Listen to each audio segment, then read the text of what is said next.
El pitido agudo y rítmico del monitor cardíaco no era solo un sonido técnico en esa sala de urgencias. Se sentía como la cuenta regresiva de una bomba de tiempo biológica instalada en el pecho de un recién nacido. Las luces blancas fluorescentes zumbaban con una intensidad clínica que lastimaba la vista, iluminando la piel translúcida y pálida del pequeño Mateo, quien yacía conectado a una maraña de tubos y cables que parecían demasiado grandes para su cuerpo frágil. A su alrededor, el caos, controlado de la medicina de emergencia, se desarrollaba con una velocidad aterradora, pero para Roberto todo se movía en una cámara lenta pesadillesca. El aire olía a antiséptico y miedo puro. El doctor Castillo, un hombre de ciencia endurecido por años de tragedias, se giró bruscamente, rompiendo la barrera de la profesionalidad con un grito desesperado que heló la sangre del magnate. «Se nos acaba el tiempo, Roberto. Su sistema está colapsando ahora mismo y el banco de sangre está vacío». Roberto, un hombre acostumbrado a que el mundo se doblegue ante su firma y su chequera, sentía por primera vez en su vida el sabor metálico y amargo de la impotencia absoluta. Se aferró a las solapas de su traje italiano de $3.000, ahora arrugado y manchado de sudor, tratando de negociar con la muerte misma como si fuera una fusión corporativa. «¿Cuánto necesita? Le daré millones. Construyo un ala nueva. Compro el hospital entero», bramó con la voz quebrada, sacudiendo las manos en el aire. Pero el dinero, ese escudo dorado que siempre lo había protegido de la realidad, se desintegraba frente a la biología. El médico lo miró con una mezcla de lástima y furia contenida, explicándole brutalmente que la condición de Mateo, el sangue dourado o fenotipo RH nulo, era una rareza genética tan extrema que ninguna fortuna en la Tierra podía fabricarla. Solo existían menos de 50 personas en el mundo con esa sangre y sin una transfusión inmediata, el corazón de su hijo dejaría de latir en menos de 120 minutos. El doctor Castillo, con la frente perlada de sudor frío y las manos temblando ligeramente por la adrenalina, sostenía la tableta electrónica como si fuera una sentencia divina, deslizando el dedo por una base de datos internacional que arrojaba resultados negativos una y otra vez. La tensión en la habitación era tan densa que se podía cortar con un bisturí. Cada segundo que pasaba, el ritmo en el monitor se volvía más errático, saltando latidos, como un motor a punto de griparse. De repente el médico se detuvo. Sus ojos se abrieron desmesuradamente al cruzar un registro local olvidado. Un examen médico laboral realizado hace 6 meses en esa misma clínica. «Dios mío, es un milagro imposible», exclamó Castillo, girando la pantalla hacia el padre aterrorizado. «Hay un donante compatible registrado en esta ciudad. Una mujer. Tiene el mismo fenotipo imposible que su hijo. Es la única persona en un radio de 1000 kilómetros que puede salvarlo». Cuando el médico pronunció el nombre que aparecía en la pantalla, el aire pareció ser succionado violentamente de la habitación aséptica, dejando a Roberto sin aliento, como si hubiera recibido un golpe físico en el estómago. Elena Ramírez. El nombre resonó en su mente no como una esperanza, sino como una condena moral. La imagen de esa misma mañana lo asaltó con la fuerza de un tren de carga. Él mismo, arrastrando a esa mujer humilde hacia la puerta de servicio, gritándole insultos, acusándola de ladrona frente a todo el personal, mientras ella lloraba y suplicaba que la escuchara. La había arrojado a la calle bajo la lluvia torrencial, amenazándola con llamar a la policía si volvía a acercarse a su propiedad. La mujer que había humillado y destruido hace apenas 4 horas era ahora, por una ironía cruel y devastadora del destino, la única llave maestra que podía abrir la cerradura de la vida de su hijo. Su mirada bajó instintivamente hacia su muñeca izquierda. donde descansaba el Patek Philippe de oro rosa, el objeto maldito que había desencadenado toda esta tragedia. El reloj, con sus complicaciones mecánicas perfectas, marcaba el paso inexorable del tiempo con una precisión suiza que ahora le parecía una burla sádica. Cada movimiento del segundero era un paso más hacia la tumba de Mateo. Ese objeto de lujo, que había valorado más que la dignidad de una empleada leal, ahora pesaba como un grillete en su brazo. Recordó la mirada de Elena, no de odio, sino de una tristeza profunda y resignada cuando él le arrebató el bolso para revisarlo. La culpa comenzó a trepar por su garganta, asfixiante y caliente, mezclándose con el pánico. Tenía el poder, tenía la influencia, pero había expulsado la solución a patadas de su vida. El reloj marcaba las 8:00 p.m. El médico había dicho 2 horas. 2 horas para deshacer el error más grande de su existencia. El agarre del médico sobre los hombros de Roberto fue lo suficientemente fuerte como para dejar moretones, rompiendo su trance catatónico y obligándolo a volver a la brutal realidad de la sala de emergencias.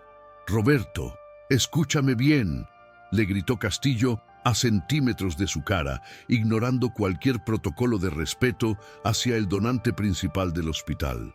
«No me importa lo que haya pasado entre ustedes, no me importa si la despediste o si la odias, si esa mujer no está conectada a este niño con una aguja en su vena, transfiriendo sangre directamente a la de él antes de que este reloj marque las 10. Mateo morirá.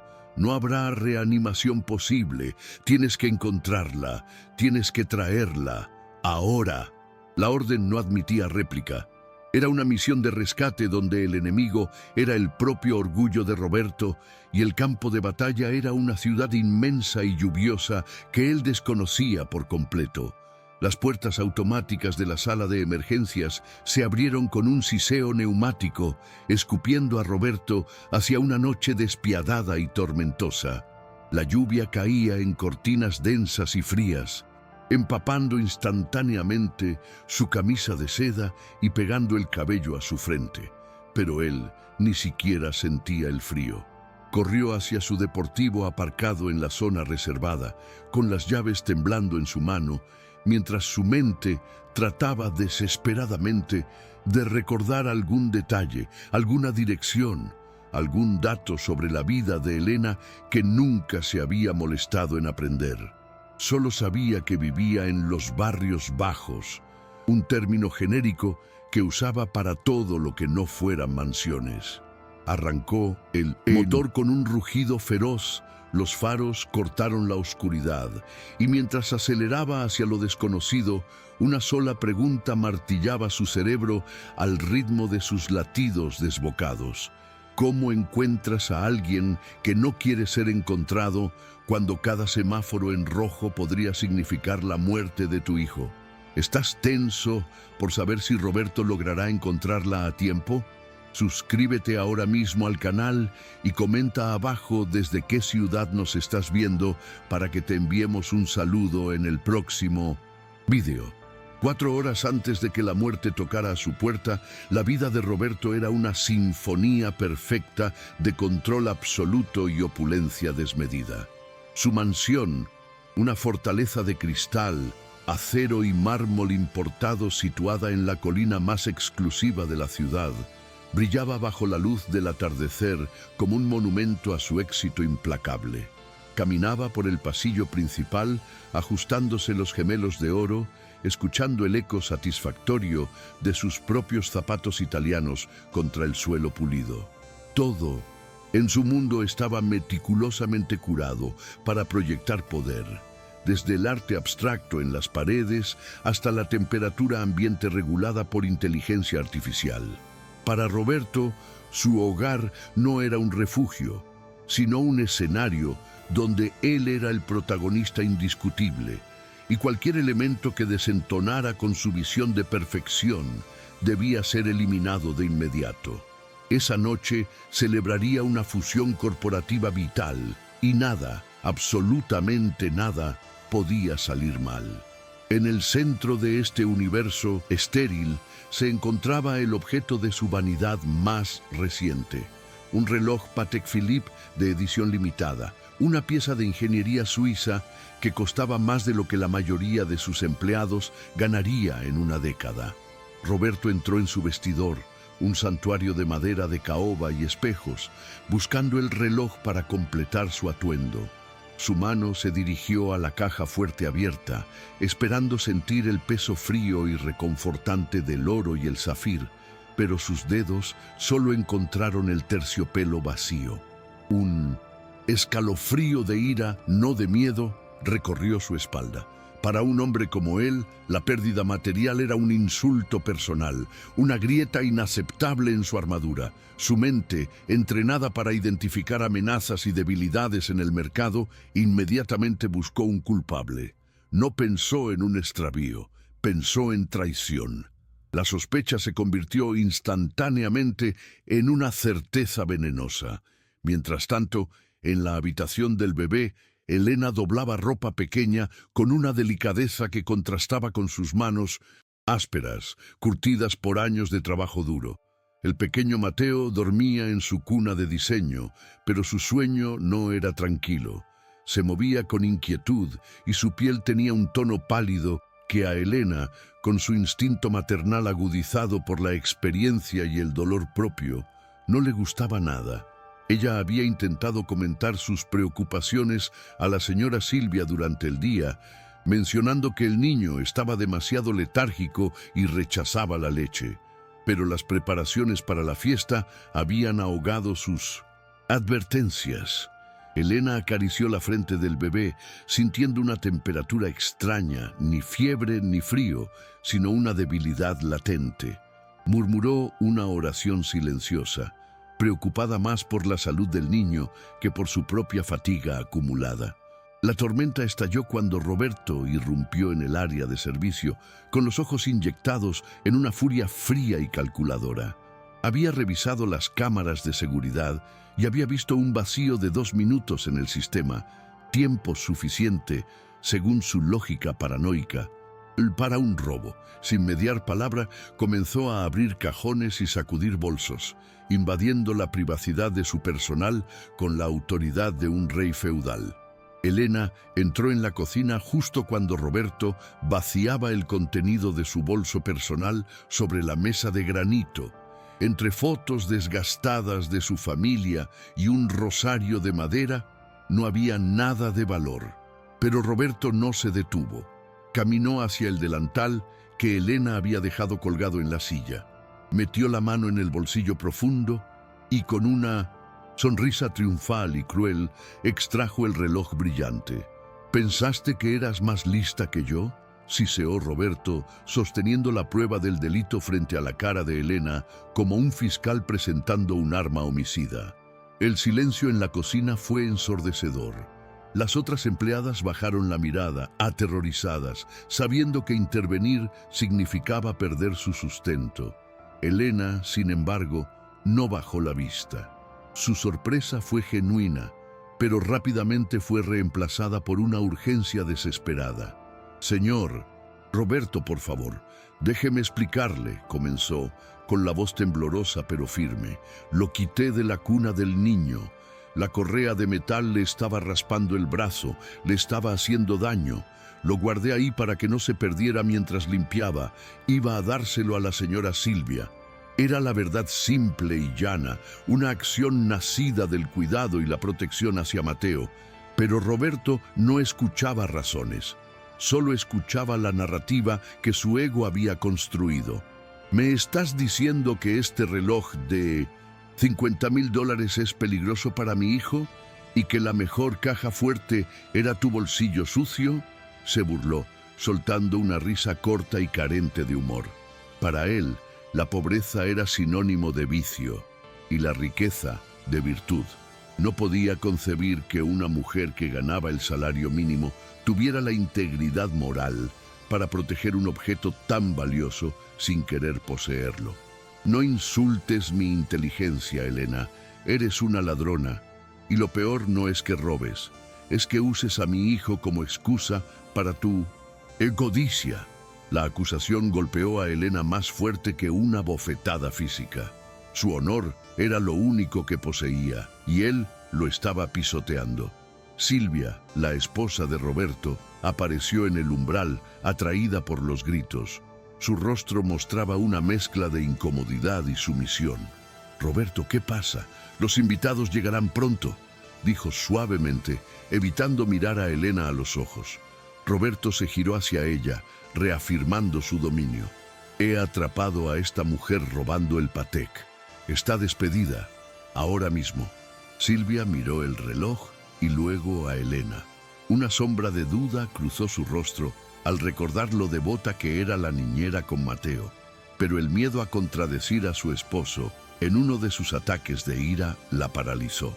Simplemente asintió, convirtiéndose en cómplice silenciosa de la injusticia. Elena miró a Silvia buscando apoyo, pero solo encontró un muro de cobardía privilegiada. «Fuera de mi casa», ordenó Roberto, señalando la puerta de servicio con un dedo acusador. «No te quiero ver ni a 100 metros de esta propiedad. Y agradece que no llamo a la policía ahora mismo para que te deporten o te encierren». Elena intentó hablar una vez más, no para defenderse del robo, sino por el niño. «Señor, el bebé... Mateo no está bien, está muy pálido, respira raro. Por favor, llame a un médico». Roberto estalló, su paciencia agotada. Agarró a Elena por el brazo, apretando con fuerza innecesaria, y la arrastró físicamente hacia la salida trasera. «Deja de mentir, deja de usar a mi hijo para salvar tu... ¡Bellejo! ¡Lárgate!». La puerta trasera se abrió hacia un patio azotado por el viento y la lluvia incipiente. Roberto empujó a Elena hacia el exterior con desdén, como si estuviera sacando una bolsa de basura que olía mal. Ella tropezó, cayendo sobre el pavimento mojado, raspándose las rodillas. Se levantó rápidamente, empapándose bajo la llovizna fría, y gritó una última vez mientras él comenzaba a cerrar la puerta. «Revíselo, por el amor de Dios, revise al niño». Roberto la miró con asco, una figura patética y pequeña bajo la lluvia, y cerró la puerta de roble macizo con un golpe definitivo. El sonido del cerrojo girando fue el punto final de su sentencia. Se sacudió las manos, sintiéndose purificado, un guardián eficiente de su castillo. De vuelta en el interior, el silencio y la calidez climatizada lo envolvieron de nuevo. Roberto se colocó el reloj en la muñeca, sintiendo la frialdad del metal contra su piel. Se miró en el espejo del pasillo, arreglándose el cuello de la camisa que se había desalineado durante el forcejeo. «Hay gente que no conoce su lugar», murmuró para sí mismo, justificando su crueldad como una lección de vida necesaria. Silvia lo esperaba en el salón, visiblemente nerviosa, sosteniendo 2 copas de champán. Él tomó una, sonriendo con arrogancia. «Problema resuelto, cariño. Ahora podemos disfrutar de la noche. Nada de parásitos en esta casa». Brindaron, el cristal chocando con un sonido agudo y claro. Pasaron 30 minutos. Los primeros invitados comenzaban a llegar. El sonido de los motores de lujo llenaba la entrada principal. Roberto era el anfitrión perfecto, encantador y magnético, contando anécdotas y riendo con fuerza. Pero la atmósfera perfecta se rompió no con un estruendo, sino con un sonido mucho más aterrador. El silencio absoluto proveniente del monitor de bebé que Silvia llevaba discretamente en su bolso. Normalmente, el dispositivo transmitía el sonido rítmico de la respiración de Mateo o sus pequeños movimientos. Ahora solo había estática muerta. Silvia sacó el aparato, lo golpeó contra su mano, su rostro palideciendo. «Roberto», susurró, y el terror en su voz heló la sangre de su esposo. Ambos subieron las escaleras corriendo, dejando a los invitados desconcertados con las copas en la mano. Roberto abrió la puerta de la habitación del bebé de un golpe, esperando encontrar el aparato desconectado o defectuoso. Pero lo que encontró Fue una escena que desmoronó su mundo en un instante. Mateo estaba en la cuna, inmóvil. Su piel, antes pálida, ahora tenía un tono azulado cerúleo y sus labios estaban morados. No se movía, no respiraba. El silencio en la habitación era pesado, antinatural, un vacío que absorbía todo el oxígeno.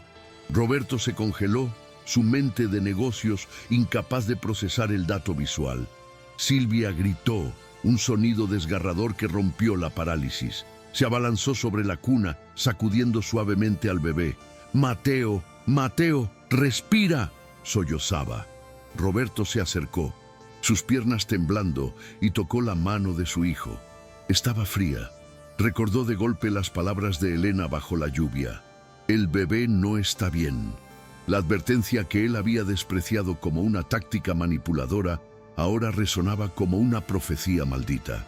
El pánico lo invadió, un tsunami de miedo que borró toda su arrogancia. «¡El coche! ¡Prepara el coche!», gritó, tomando al niño flácido en sus brazos, sintiendo lo ligero y frágil que era. Bajaron las escaleras como una exhalación, Roberto con su hijo contra el pecho, manchando su traje impecable con babas y sudor. Los invitados se apartaron, horrorizados, al ver al anfitrión pasar corriendo con un niño moribundo en brazos. No hubo despedidas, no hubo protocolo. Roberto pateó la puerta principal y corrió hacia su vehículo, olvidando el champán, el reloj y la fiesta. Solo existía el sonido agonizante de su propia respiración y el peso silencioso de su hijo. Al arrancar el coche y salir quemando llanta hacia el hospital, la imagen de Elena, en el suelo, bajo la lluvia, brilló en su mente por una fracción de segundo, pero la apartó. Aún creía que su dinero y los mejores médicos arreglarían esto. El trayecto al hospital fue una borrosidad de luces rojas, ignoradas y bocinas furiosas. Roberto conducía con una mano y con la otra sostenía la cabeza de Mateo, rezando a un Dios al que no había hablado en años. Silvia, en el asiento del copiloto, estaba en shock, murmurando el nombre del bebé una y otra vez. Cada segundo que pasaba, la realidad se asentaba más pesada. Esto no era un problema que se pudiera solucionar con una llamada o un cheque. Era biológico, crudo y real. Al llegar a urgencias, frenó en seco frente a la entrada, bloqueando el paso de una ambulancia y saltó del coche gritando por ayuda. Los paramédicos rodearon el vehículo, tomando al niño de sus brazos. «¡Código azul en pediatría!», gritó alguien. Roberto se quedó allí, en medio del caos, mirando sus manos vacías que aún temblaban. Vio cómo se llevaban a su hijo a través de las puertas batientes, desapareciendo en el vientre del hospital. En ese momento, la estructura de su vida, basada en el control y la certeza, se había derrumbado por completo. Y mientras las puertas se cerraban, dejándolo fuera, la primera grieta real apareció en su alma. El miedo absoluto de un padre que se da cuenta de que es totalmente impotente. La sala de espera era un purgatorio de sillas de plástico y revistas viejas. El tiempo se estiraba y se contraía de formas imposibles. Roberto caminaba de un lado a otro como un animal enjaulado, mirando obsesivamente su reloj Patek Philippe. Tic-tac, tic-tac. El mismo reloj por el que había sacrificado la seguridad de su hijo al ignorar a su cuidadora. La ironía era un veneno lento. Finalmente, el doctor Castillo salió con el rostro grave para dar la noticia que nos trajo al inicio de esta historia: la condición sanguínea, el plazo de 2 horas y la imposibilidad de encontrar un donante. El círculo se cerraba y la trampa que Roberto había construido para sí mismo acababa de activarse con un chasquido metálico y definitivo. Estoy escribiendo el bloque Complicación. El interior del vehículo deportivo de lujo, diseñado para ser un capullo de aislamiento acústico y confort térmico, se sentía ahora como una celda de confinamiento de alta tecnología. La lluvia golpeaba el parabrisas con una violencia tal que los limpiaparabrisas automáticos agitándose frenéticamente, apenas lograban abrir brechas de visibilidad en el torrente de agua gris. Roberto aferraba el volante forrado en cuero con los nudillos blancos, sus manos temblando no por el frío, sino por una mezcla tóxica de adrenalina y terror puro. El motor V8 rugía bajo el capó, una bestia potente atrapada en el tráfico urbano, inútil para resolver el problema biológico que mataba a su hijo. Cada luz roja de freno que se encendía delante de él le provocaba un espasmo de furia irracional. Sentía que la ciudad entera conspiraba para detenerlo, para castigarlo, convirtiendo el asfalto mojado en arenas movedizas que tragaban los preciosos minutos de vida de Mateo. Con una mano luchando por mantener el control del coche sobre el pavimento resbaladizo, Roberto sacó su teléfono móvil, ese dispositivo de última generación que solía ser su varita mágica para ordenar al mundo. Buscó frenéticamente en el registro de llamadas recientes, pero se dio cuenta con un horror repentino de que nunca había guardado el número de Elena. Para él, ella era una función, no una persona, un servicio, no un contacto. Maldiciendo a gritos, golpeó el volante con el puño. Tuvo que llamar a su esposa, Silvia, quien contestó entre sollozos histéricos desde el hospital. «Dame el número de la agencia. Busca en los papeles de la contratación ahora», ladró Roberto, incapaz de modular su tono de mando incluso en medio de la desesperación, proyectando su propia culpa en forma de agresión hacia la única persona que compartía su dolor. Silvia Le Teduti dictó los dígitos con voz quebrada y Roberto los marcó con dedos torpes, saltándose un semáforo en rojo y esquivando por poco a un autobús urbano que le lanzó un bocinazo largo y furioso. El tono de llamada sonó una vez, 2 veces, 3 veces. Su corazón latía al ritmo de la señal electrónica, esperando escuchar la voz suave de Elena, listo para ofrecerle el cielo y la tierra. Pero la línea se cortó abruptamente, seguida de un mensaje automático frío y metálico. El número que usted ha marcado. Tiene restringidas las llamadas entrantes de este número. La realidad lo golpeó como un muro de concreto. Elena lo había bloqueado. Él, Roberto, el hombre al que nadie se atrevía a decir que no, había sido silenciado digitalmente por la mujer a la que había humillado. Su dinero no podía atravesar ese bloqueo. Su autoridad no tenía señal en el teléfono de una empleada doméstica herida. La frustración se convirtió en pánico físico. Lanzó el teléfono al asiento del copiloto, donde rebotó inútilmente. Sin una línea directa de comunicación, su única opción era encontrarla físicamente, una tarea que parecía sacada de una pesadilla mitológica. Recordó vagamente la dirección que aparecía en su contrato laboral, un documento que había hojeado sin interés hace meses. Barrio La Esperanza, sector 4, Casa Azul. Metió la dirección en el sistema de navegación del coche, esperando que la tecnología satelital lo salvara. La pantalla parpadeó, calculando la ruta, pero el mapa que apareció era una maraña confusa de líneas sin nombre. El barrio de Elena no era una zona residencial planificada, era un laberinto orgánico y caótico en la periferia, un lugar donde los mapas digitales tenían puntos ciegos y donde los coches deportivos de baja suspensión no estaban destinados a entrar. A medida que se alejaba del centro financiero y sus rascacielos de cristal, la ciudad comenzó a transformarse, volviéndose más oscura, más estrecha y más hostil. Las avenidas amplias y bien iluminadas dieron paso a calles secundarias llenas de baches invisibles bajo los charcos gigantes. El alumbrado público era escaso y parpadeante, proyectando sombras largas y amenazantes. Roberto conducía por instinto, guiado por un punto azul en la pantalla del GPS que parecía flotar en medio de la nada. La lluvia se intensificó, convirtiendo el mundo exterior en una mancha impresionista de luces de neón, baratas y faros deslumbrantes.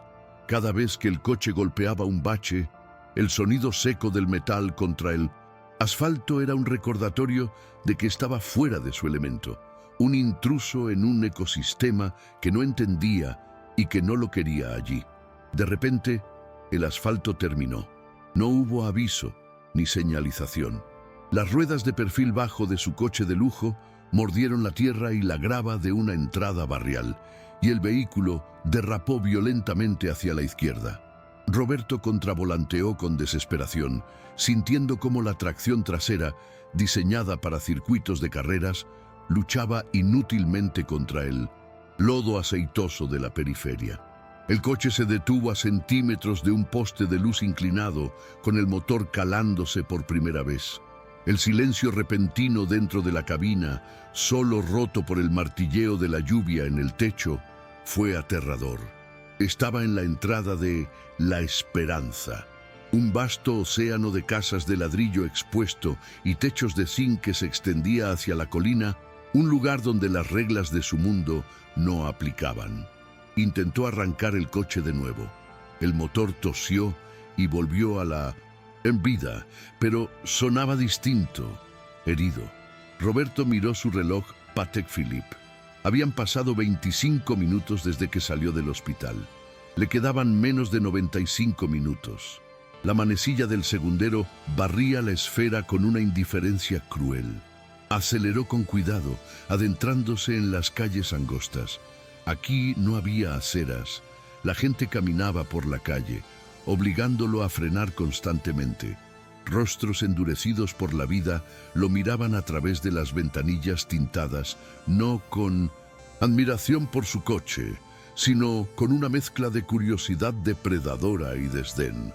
Se sentía observado, juzgado, un alienígena en un traje de seda, atrapado en una nave espacial de metal brillante que valía más que todas las casas de la cuadra juntas. El GPS anunció con voz robótica: «Gire a la derecha en 100 metros». Roberto obedeció, girando el volante hacia un callejón que parecía bajar en picada. Fue un error fatal. La calle no era una calle, sino un cauce natural de agua de lluvia que bajaba con fuerza, arrastrando basura y escombros. El coche avanzó unos metros y luego, con un crujido repugnante, el parachoques delantero se enganchó en un desnivel del terreno. El vehículo se sacudió y se detuvo en seco, atrapado. Roberto pisó el acelerador a fondo. El motor aulló. Las ruedas giraron escupiendo lodo marrón, pero el coche no se movió ni un milímetro. Estaba atascado. Su herramienta de escape, su símbolo de poder y velocidad, se había convertido en un ancla de 2 toneladas, inmovilizada en el barro. Un grito de rabia primitiva escapó de su garganta, crudo y animal. Golpeó el volante con ambas manos hasta que le dolieron las palmas. «¡No, no, no! ¡Ahora no!», gritó, las lágrimas de frustración quemándole los ojos. Miró a su alrededor. Estaba oscuro, llovía a cántaros y estaba atrapado en un callejón sin salida en el barrio más peligroso de la ciudad. El sistema eléctrico del coche parpadeó una vez y se apagó, sumiendo el interior en la penumbra. Sin aire acondicionado, los cristales comenzaron a empañarse instantáneamente, encerrándolo en una niebla blanca que reflejaba su propia respiración agitada. Se dio cuenta de que el coche ya no servía. Si quería salvar a Mateo, tendría que salir ahí fuera. Tendría que convertirse en un peatón en un lugar donde no sabía caminar. Roberto abrió la puerta y el ruido de la tormenta invadió el espacio, ensordecedor. Puso un pie fuera. Su zapato de cuero italiano, cosido a mano, se hundió inmediatamente hasta el tobillo en un charco de agua negra y lodo frío. La sensación fue repugnante, una violación física de su pulcritud habitual. Salió completamente, la lluvia empapándolo en segundos, arruinando su traje, pegando la camisa a su piel. El viento helado lo cortó hasta los huesos. Cerró la puerta del coche, dejándolo atrás como un cadáver metálico, y miró hacia arriba, hacia la colina infinita de luces amarillentas y sombras profundas. No tenía idea de dónde estaba la casa azul. Todas las casas parecían azules, grises o del color de la miseria bajo la luz de la luna filtrada por las nubes. Un perro callejero, flaco y sarnoso, le ladró desde una esquina, mostrando los dientes. Roberto retrocedió, asustado, un reflejo patético para un hombre que dirigía imperios comerciales. Buscó a alguien, a cualquier persona. Vio una pequeña tienda de conveniencia con rejas de metal a unos 50 metros, la única fuente de luz fuerte en la calle. Corrió hacia ella, resbalando en el barro, perdiendo la compostura, agitando los brazos. Llegó jadeando, golpeando los barrotes de metal con desesperación. Un anciano lo miró desde dentro, imperturbable, fumando un cigarrillo. ¿Dónde vive Elena? «Elena Ramírez», gritó Roberto, su voz compitiendo con el trueno. El anciano lo miró de arriba abajo, evaluando su ropa mojada y cara, y soltó una bocanada de humo. «¿Quién la busca?», preguntó con una lentitud exasperante. «Soy su jefe. Necesito encontrarla. Es una emergencia de vida o muerte», imploró Roberto, sacando la cartera empapada del bolsillo interior de su chaqueta. Sacó un puñado de billetes mojados y los aplastó contra la reja. «¡Tome! Dígame dónde está». El viejo miró el dinero con desinterés y luego a los ojos de Roberto. Hubo un momento de silencio tenso donde el poder del dinero fue puesto a prueba contra la lealtad barrial. «Ramírez, la que tiene un hijo muerto, ¿no?», murmuró el viejo, tocando una fibra sensible sin saberlo. Roberto se congeló. No sabía que tenía un hijo muerto. Ese dato, lanzado casualmente, abrió un abismo de culpa aún mayor bajo sus pies. «Sí, ella, por favor», susurró Roberto humillado. «Vive arriba, escaleras del sector 4, pero no sube carro allá, patrón. Y con esa pinta...». El viejo señaló con el mentón hacia un callejón estrecho de escaleras de cemento irregulares que subían hacia la oscuridad total entre las casas apiñadas. «Es peligroso. Si entra ahí, puede que no salga». Roberto miró hacia el callejón oscuro. Boca de un lobo. Miró su reloj. Quedaban 80 minutos. El tiempo se estaba disolviendo como azúcar en el agua. «No me importa», dijo. Y era la primera verdad honesta que decía en años. Se guardó el dinero, no porque quisiera ahorrarlo, sino porque entendió que allí arriba no le serviría de escudo. Comenzó a subir las escaleras. Eran empinadas, resbaladizas y llenas de basura. Cada paso era una lucha contra la gravedad y el cansancio. Sus pulmones ardían. No estaba en forma para esto. Su ejercicio habitual era el gimnasio climatizado con entrenador personal, no una escalada bajo la lluvia en terreno hostil. Se cruzó con dos hombres jóvenes sentados en un escalón compartiendo una botella. Se detuvieron y lo miraron fijamente, un silencio depredador cayendo sobre ellos. Roberto bajó la cabeza, intentando hacerse invisible, rezando para que no lo asaltaran, no por el dinero, sino por el tiempo que perdería. Pasó junto a ellos, sintiendo sus miradas clavadas en su espalda, esperando el golpe o el grito que no llegó. Lo dejaron pasar, quizás porque su desesperación era tan palpable que asustaba incluso a los lobos. Llegó a un rellano, jadeando, con el corazón martilleando dolorosamente contra sus costillas. Vio una casa azul de madera descascarada al final de un pasillo. Corrió hacia ella, lleno de una esperanza repentina y dolorosa. «¡Elena!», gritó, golpeando la puerta de madera podrida. «¡Elena, soy yo, Roberto! ¡Abre, por favor!». La puerta se abrió con un chirrido. Una mujer apareció, pero no era Elena. Era una desconocida con un bebé en brazos, mirándolo con terror. «¡Váyase! No hay ninguna Elena aquí», gritó la mujer y le cerró la puerta en la cara. Roberto se quedó paralizado frente a la madera cerrada. Se había equivocado de casa. El sector 4 debía ser enorme. Estaba perdido en un laberinto sin mapa, buscando una aguja en un pajar mientras el pajar ardía. El sonido de su teléfono vibrando en su bolsillo interior lo sobresaltó. Lo sacó con manos temblorosas, protegiéndolo de la lluvia con su cuerpo. Era el doctor Castillo. Roberto contestó, temiendo lo peor. ¿La tienes? Roberto, dime que la tienes. La voz del médico sonaba distorsionada por la estática y el pánico. Los signos vitales de Mateo están cayendo más rápido de lo previsto. Ha entrado en bradicardia severa. Si no empezamos la transfusión en 60 minutos, el daño cerebral será irreversible antes de que su corazón se detenga. La noticia cayó sobre Roberto como una losa de plomo. El plazo se había acortado. Ya no era solo la muerte. Era la posibilidad de que su hijo quedara destruido para siempre. Estoy cerca, mintió Roberto, su voz quebrándose en un sollozo. Aguanten, manténganlo vivo. Colgó y miró al cielo negro, dejando que la lluvia se mezclara con sus lágrimas. Se sentía pequeño, insignificante, un átomo de dolor en un universo indiferente. «Elena», gritó al vacío, su voz desgarrándose, un aullido de padre herido que rebotó en las paredes. Entonces, a lo lejos, entre el ruido de la lluvia, escuchó algo. Un sonido mecánico, pesado, el rugido de un motor diésel grande, un autobús. Recordó el detalle en el contrato que había ignorado. Elena era de un pueblo lejano. Si ella se iba en autobús. Corrió hacia el borde del rellano y miró hacia abajo, hacia la avenida principal que bordeaba la favela, a 1 kilómetro de distancia. Vio las luces de una terminal de autobuses pequeña y caótica.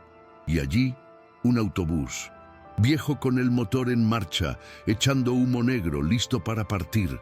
Una intuición feroz, casi sobrenatural, le dijo que ella estaba allí, no en la casa, sino escapando del infierno que él le había creado.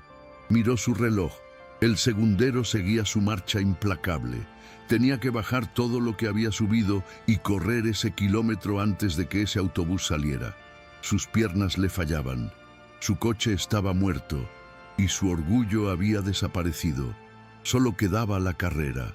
Roberto se lanzó escaleras, abajo, arriesgando el cuello en cada salto, mientras el reloj en su muñeca marcaba la cuenta regresiva hacia la tragedia final. Roberto se lanzó hacia el descenso, sus pies resbalando violentamente sobre los escalones de concreto desiguales que brillaban traicioneros bajo la lluvia incesante. Cada paso era una apuesta contra la gravedad, una lucha física para la que su vida sedentaria de oficina no lo había preparado en absoluto. Su costoso zapato derecho perdió tracción en un parche de musgo y lodo, provocando que su tobillo se torciera dolorosamente hacia afuera con un chasquido sordo que resonó en sus huesos. Un grito de dolor se ahogó en su garganta, transformándose en un gemido gutural mientras se obligaba a seguir bajando, ignorando la señal de alarma que su sistema nervioso le enviaba. El dolor era agudo y palpitante, pero la imagen de Mateo conectado a las máquinas actuaba como una anestesia emocional, empujándolo a ignorar su propia integridad física en favor de una misión superior. La lluvia caía ahora con una intensidad tropical, transformando las escaleras en pequeñas cascadas de agua turbia que arrastraban basura y desechos plásticos. Roberto sentía el agua fría penetrando cada capa de su ropa, empapando su camisa de diseñador hasta que se convirtió en una segunda piel helada y pegajosa. Su cabello, habitualmente peinado con precisión milimétrica, le caía sobre los ojos, cegándolo parcialmente y obligándolo a limpiarse la cara con movimientos frenéticos de la mano. El entorno se cerraba sobre él. Las casas de ladrillo sin revocar parecían inclinarse hacia el callejón, creando un túnel de sombras y desesperanza. El olor del barrio era una mezcla penetrante de tierra mojada, desagües abiertos y comida frita, un ataque sensorial que mareaba a un hombre acostumbrado al aire purificado de su ático. Mientras descendía, Roberto se dio cuenta de que había perdido la orientación espacial por completo en aquel laberinto urbano improvisado. Las calles, no. Seguían una lógica de planificación, eran cicatrices orgánicas en la ladera de la montaña, bifurcándose y cerrándose sin previo aviso. Se detuvo un segundo en una esquina, jadeando, buscando algún punto de referencia, pero todo parecía idéntico bajo la tormenta nocturna. Un grupo de perros callejeros, resguardados bajo un alero de zinc, lo observaba con ojos brillantes y desconfiados, pero ni siquiera tuvieron la energía para ladrarle a aquel espectro empapado. Roberto se sintió más solo que nunca, un intruso en un ecosistema que lo rechazaba silenciosamente, despojado de todos los símbolos de estatus que solían abrirle puertas. De repente, una luz tenue se encendió en una ventana cercana, proyectando una silueta humana sobre una cortina raída. Roberto, impulsado por la desesperación, se acercó a la reja de la ventana, aferrándose a los barrotes fríos y oxidados como un prisionero suplicando libertad. «¡Ayuda! ¡Por favor!», gritó, su voz compitiendo con el estruendo del aguacero. Sobre los techos de chapa, la cortina se movió ligeramente y un rostro anciano y surcado de arrugas se asomó, mirándolo con una mezcla de miedo y severidad. Roberto intentó formular una pregunta coherente, pero solo pudo balbucear el nombre de Elena, esperando que la mención de la mujer fuera un salvoconducto en ese territorio hostil. La figura lo observó un segundo más, negó con la cabeza lentamente y cerró la cortina, apagando la luz y dejándolo nuevamente en la penumbra. El rechazo fue un golpe físico, una confirmación de que su dinero y su apellido no tenían valor de cambio en estas calles olvidadas por Dios. Roberto golpeó la pared con frustración, raspándose los nudillos, y continuó su descenso errático, cojeando visiblemente. Su mente comenzó a jugarle malas pasadas. Cada sombra parecía un atacante, cada ruido un presagio de fracaso. Miró su reloj, ese cronómetro maldito que seguía funcionando con perfección insultante. Habían pasado 10 minutos desde que dejó el coche. Leslie. Quedaban menos de 70 minutos para encontrarla, convencerla, llevarla al hospital y realizar la transfusión. La matemática de la muerte era implacable y los números no cuadraban. Al girar en un recodo particularmente estrecho, casi chocó de frente con una mujer joven que subía cargando bolsas de compras, protegiéndose con un paraguas roto. El impacto los desestabilizó a ambos y las bolsas cayeron al suelo, derramando arroz y latas sobre el barro. Roberto, instintivamente, se agachó para ayudar, murmurando disculpas atropelladas, pero la mujer lo empujó con fuerza, gritándole insultos defensivos. «¡Aléjate, loco! ¡No me toques!», le espetó, retrocediendo con terror en los ojos. Roberto levantó las manos en señal de rendición, viendo su propio reflejo en el miedo de ella. Parecía un drogadicto desesperado, no un empresario de éxito. «Solo busco a Elena Ramírez, la que vivía en la Casa Azul», suplicó, con la voz rota. La mención del nombre hizo que la mujer se detuviera un instante, su expresión pasando del miedo a la sospecha cautelosa. «¿La Elena que trabaja con los ricos?», preguntó, escaneando la ropa de Roberto con una mirada clínica que detectó la calidad de la tela a pesar del lodo. Roberto asintió vigorosamente, sintiendo una chispa de esperanza encenderse en su pecho. «Sí, yo trabajaba con ella. Necesito encontrarla. Es una emergencia familiar». No se atrevió a decir que era su jefe, temiendo que el odio de clase cerrara la única puerta que se le había entreabierto.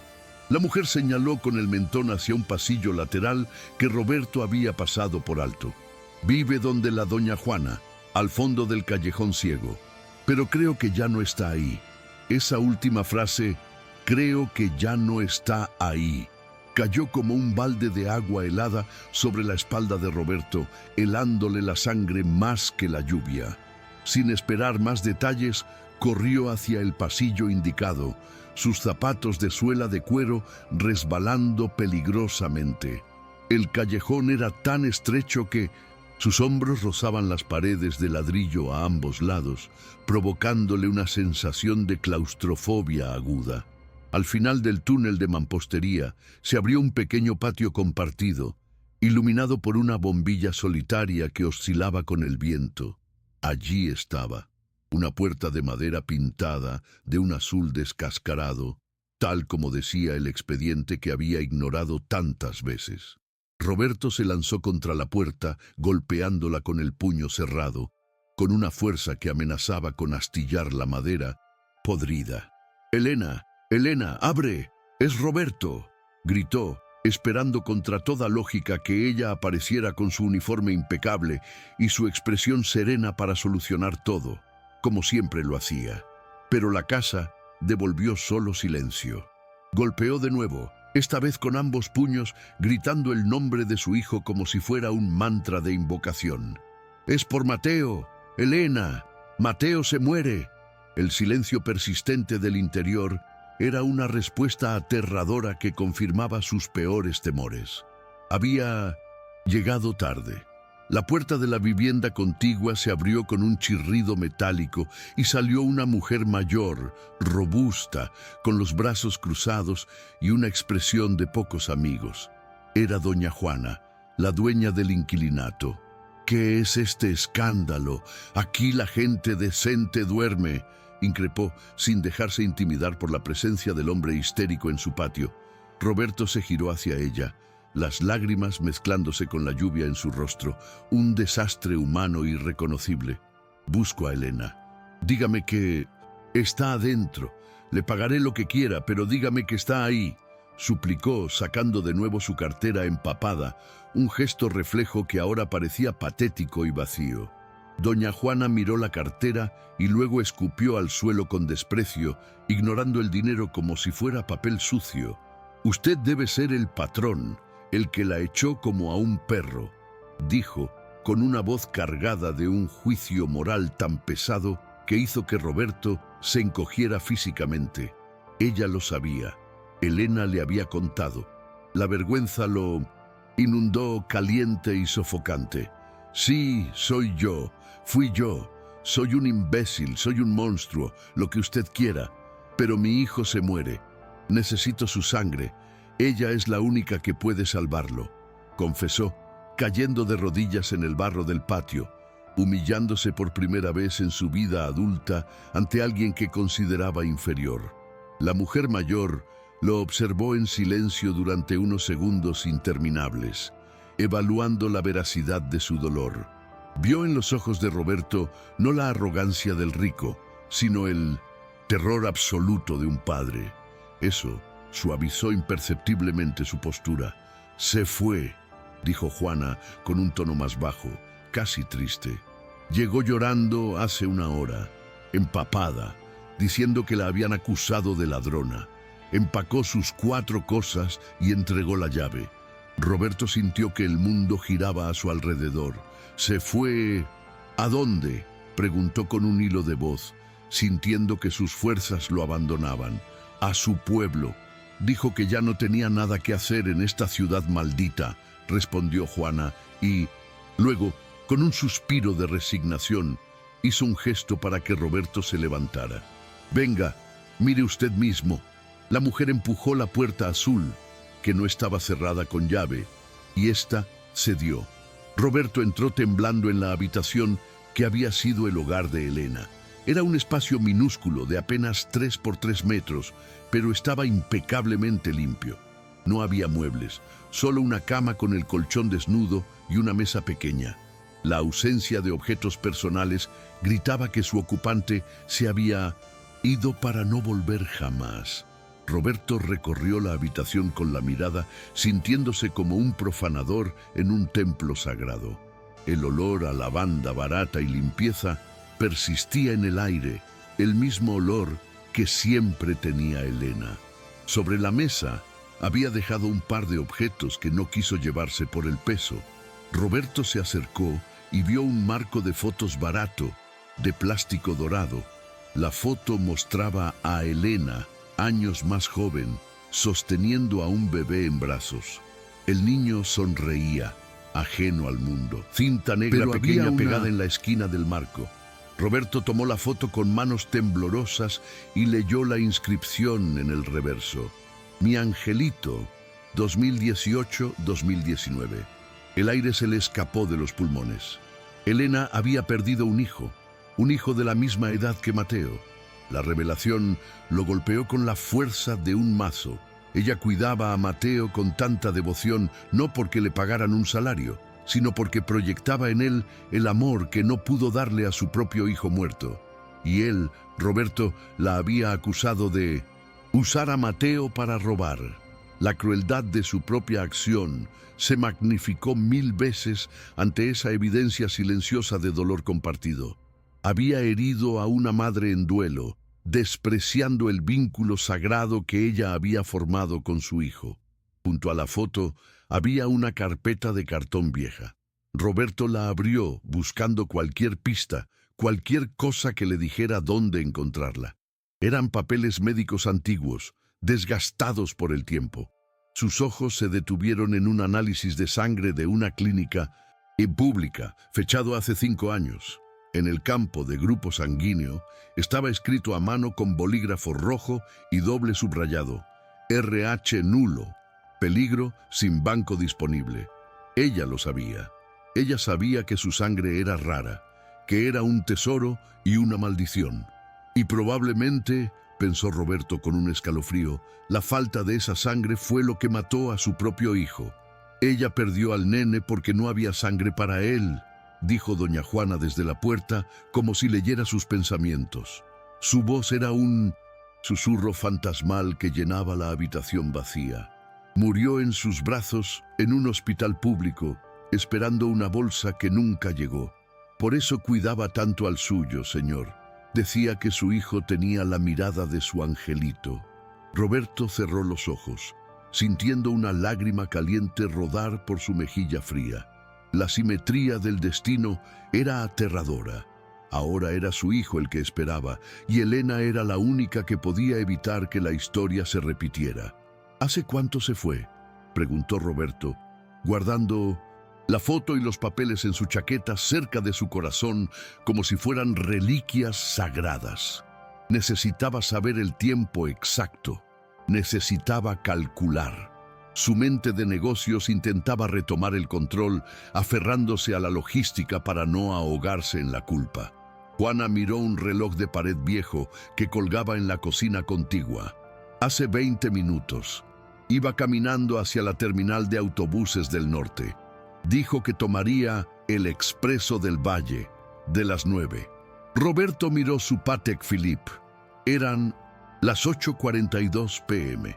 Faltaban 18 minutos para que el autobús saliera.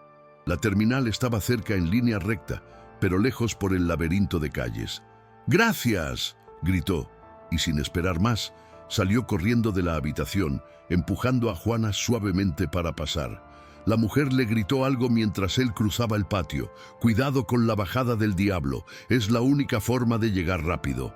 Roberto no preguntó qué era la bajada del diablo, simplemente corrió hacia donde la gravedad lo empujaba, hacia las luces lejanas de la avenida. Su teléfono vibró violentamente contra su pecho. Lo sacó mientras corría, casi dejándolo caer. Era el doctor Castillo de nuevo. Roberto contestó, jadeando, con el viento silbando en el micrófono. «Dime algo bueno», gritó el médico, su voz tensa al límite. «Mateo acaba de tener una convulsión focal. Le hemos administrado anticonvulsivos, pero su presión arterial está en caída libre. Los riñones están empezando a fallar, Roberto. Si entran en fallo multiorgánico, ni toda la sangre del mundo lo salvará. ¿Dónde estás?». Voy por ella. La tengo localizada. 20 minutos, Castillo. Dame 20 minutos. Mintió Roberto, sabiendo que no tenía ese tiempo. No dejes que se muera, gritó antes de colgar, guardando el teléfono como si fuera una granada sin seguro. La noticia de la convulsión fue como una inyección de adrenalina pura directa al corazón. El dolor de su tobillo desapareció, enmascarado por el pánico absoluto. Su hijo estaba sufriendo, sacudiéndose en una cama de hospital, solo, mientras él corría por el lodo. Roberto llegó al borde de lo que debía ser la bajada del diablo. Era una escalera de tierra y neumáticos viejos incrustados en la ladera, casi vertical, que bajaba directamente hacia la autopista. Era un suicidio bajar por ahí, corriendo y de noche. Pero el camino pavimentado daba una vuelta de 2 kilómetros. No había elección. Se lanzó hacia abajo, saltando de neumático en neumático, usando las manos para agarrarse de ramas y arbustos espinosos que le desgarraban la ropa y la piel. Resbaló varias veces, cayendo de culo, deslizándose metros por el barro, golpeándose contra piedras y raíces. Su traje de $3,000 estaba destrozado, convertido en harapos sucios. Su cara estaba manchada de lodo y sangre de un rasguño en la frente. Pero seguía bajando, impulsado por una fuerza primitiva. Cada metro que descendía era un metro más cerca de la redención o del fracaso total. Oía el rugido de los camiones en la autopista abajo, un sonido que crecía en intensidad, prometiendo peligro y salvación al mismo tiempo. Llegó al final de la bajada, rodando los últimos metros hasta caer en la cuneta de la autopista. Se levantó tambaleándose, escupiendo tierra. Frente a él, separándolo de la terminal de autobuses, había 6 carriles de tráfico rápido bajo la lluvia y una barrera de concreto en el medio. Los coches pasaban a 100 kilómetros por hora, levantando cortinas de agua que golpeaban como látigos. Al otro lado, a unos 300 metros, veía el letrero neón parpadeante. Terminal Norte. Sus ojos, agudizados por la desesperación, escanearon la plataforma de salida. Y allí lo vio. Un autobús grande, azul y plateado, con el motor encendido, expulsando humo blanco en la noche fría. El letrero luminoso en el frente decía Expreso del Valle, salida 900. Miró su reloj. 8:50 p.m. 10 minutos. Pero el obstáculo frente a él era mortal. Cruzar esa autopista miró el tráfico. Era una locura. Luego miró el autobús. Dio un paso hacia el asfalto. Un claxon de camión sonó como la trompeta del juicio final. Pasando a centímetros de su nariz, el viento del vehículo casi lo derriba. Retrocedió, temblando. El miedo a morir lo paralizó por un segundo. Pero entonces recordó la foto del bebé muerto en la habitación de Elena. Recordó a Mateo Azul en la cuna. Si él no cruzaba, él sería el asesino de su hijo. No había opción. No había miedo que valiera más que la vida de 1900. Mateo. Roberto respiró hondo, tragando una mezcla de lluvia y humo de escape. Se agachó en posición de corredor, sus músculos tensos, sus ojos fijos en una brecha momentánea entre 2 camiones de carga. El mundo se redujo a ese espacio de asfalto mojado. Era la carrera de su vida, y el premio no era dinero, ni fama, ni poder. El premio era simplemente la oportunidad de pedir perdón. El conductor del autobús al otro lado tocó la bocina, indicando el cierre de puertas. Ese sonido fue el disparo de salida. Roberto gritó. Un sonido salvaje que se perdió en la tormenta y se lanzó hacia la carretera, desafiando a la muerte en cada zancada, mientras los faros de los coches se le echaban encima como ojos de monstruos hambrientos. La escalada había terminado. Ahora comenzaba la carrera final contra el destino mismo. ¿Crees que Roberto logrará cruzar la autopista sin ser atropellado? Deja tu opinión en los comentarios y suscríbete para no perderte el desenlace de esta historia impactante. El cruce de la autopista fue una danza macabra con la muerte que duró apenas unos segundos, pero que se sintió como una eternidad congelada en el tiempo. Roberto se lanzó al asfalto negro justo cuando un camión de carga hacía sonar su bocina de aire. Un estruendo que le vibró en los dientes y en los huesos. Sintió la ráfaga de viento caliente del motor desplazando su cuerpo hacia un lado, desequilibrándolo en medio de la carretera mojada. Sus pies resbalaron, sus manos tocaron el suelo grasiento y rodó sobre sí mismo para evitar las ruedas traseras de un sedán que pasó rozando su cabeza. No hubo elegancia ni heroísmo en su movimiento, solo el instinto de conservación de un animal acorralado. Llegó a la barrera de hormigón central, saltó por encima desgarrándose el pantalón y se lanzó al carril contrario, ignorando los chirridos de neumáticos y los gritos de los conductores. Cuando sus botas finalmente tocaron la acera de la terminal, sus pulmones ardían como si hubiera inhalado fuego y sus piernas temblaban incontrolablemente, pero estaba vivo. La terminal de autobuses era un ecosistema de caos y ruido, saturado por el olor a diésel quemado y comida frita rancia. Roberto, cubierto de barro de la cabeza a los pies, con la camisa de seda hecha jirones y sangre goteando de una herida en la ceja, irrumpió en la plataforma como un espectro salido de una pesadilla. Los pasajeros que esperaban bajo el techo de hormigón se apartaron instintivamente, mirándolo con una mezcla de asco y temor, confundiéndolo con un loco o un mendigo agresivo. Pero Roberto solo tenía ojos para una cosa: el autobús azul y plateado, el Expreso del Valle, que ya había cerrado sus puertas y comenzaba a retroceder lentamente, separándose del andén con un siseo hidráulico. El pánico le dio un último impulso de energía y corrió hacia el vehículo en movimiento, agitando los brazos desesperadamente, gritando palabras que el rugido de los motores devoraba sin piedad. Se plantó delante del autobús, golpeando el parabrisas delantero con las palmas abiertas, obligando al conductor a frenar de golpe con una sacudida violenta. El chófer, un hombre corpulento con bigote, abrió la ventanilla lateral y comenzó a gritarle insultos, amenazando con bajar y golpearlo. «¡Muévete, o te paso por encima, desgraciado!», bramó el conductor. Roberto no se movió ni un milímetro. Se acercó a la puerta de pasajeros y la golpeó con los puños cerrados, con una intensidad maníaca. «¡Abra! Tengo que subir. Es una emergencia médica», aulló, su voz desgarrada por el esfuerzo. La desesperación en sus ojos era tan cruda, tan palpable, que el conductor dudó un segundo. Finalmente, con un bufido de exasperación, accionó la palanca y la puerta se abrió con un suspiro neumático, permitiendo que el magnate arruinado subiera al estribo. El interior del autobús estaba en penumbra, iluminado solo por tiras de luz azulada en el techo que daban a los pasajeros un aspecto fantasmal. El aire estaba cargado de humedad, sudor y cansancio acumulado. Roberto se detuvo en el pasillo, jadeando ruidosamente, el agua sucia goteando de su ropa y formando un charco a sus pies. 30 pares de ojos se clavaron en él, juzgándolo en silencio. Gente trabajadora, cansada, que regresaba a sus hogares o huía de sus fracasos.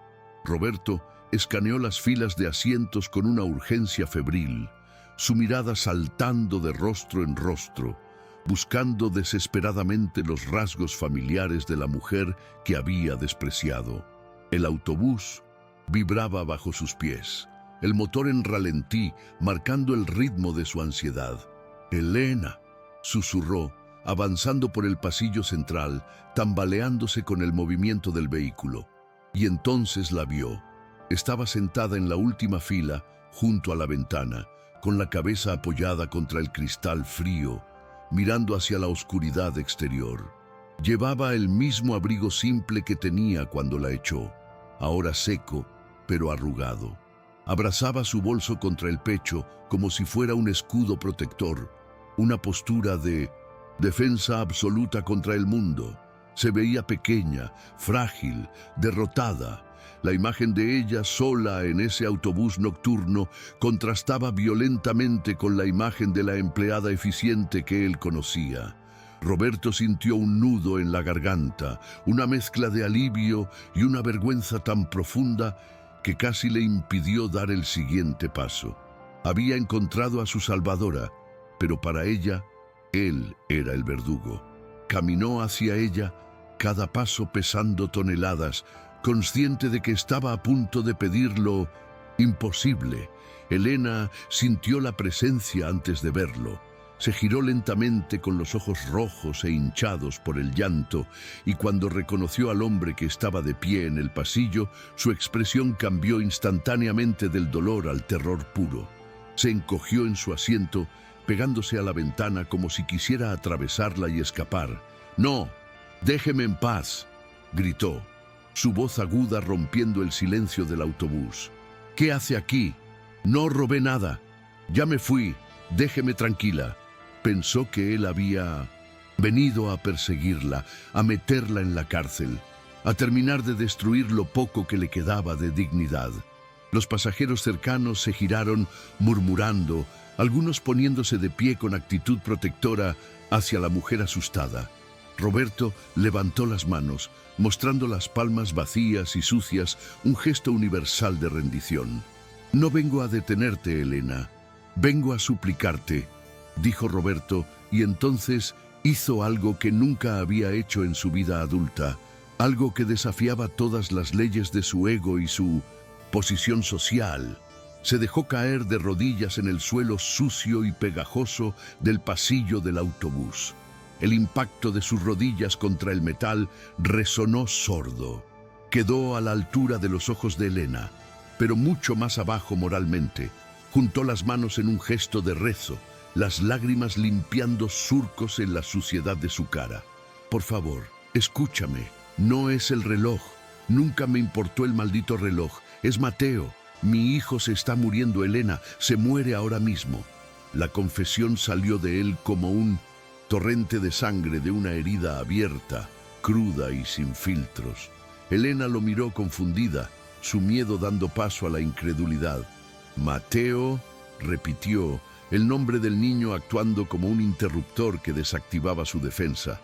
Roberto asintió frenéticamente, sacando de su bolsillo interior los papeles arrugados que había encontrado en su habitación, junto con la foto de su hijo fallecido.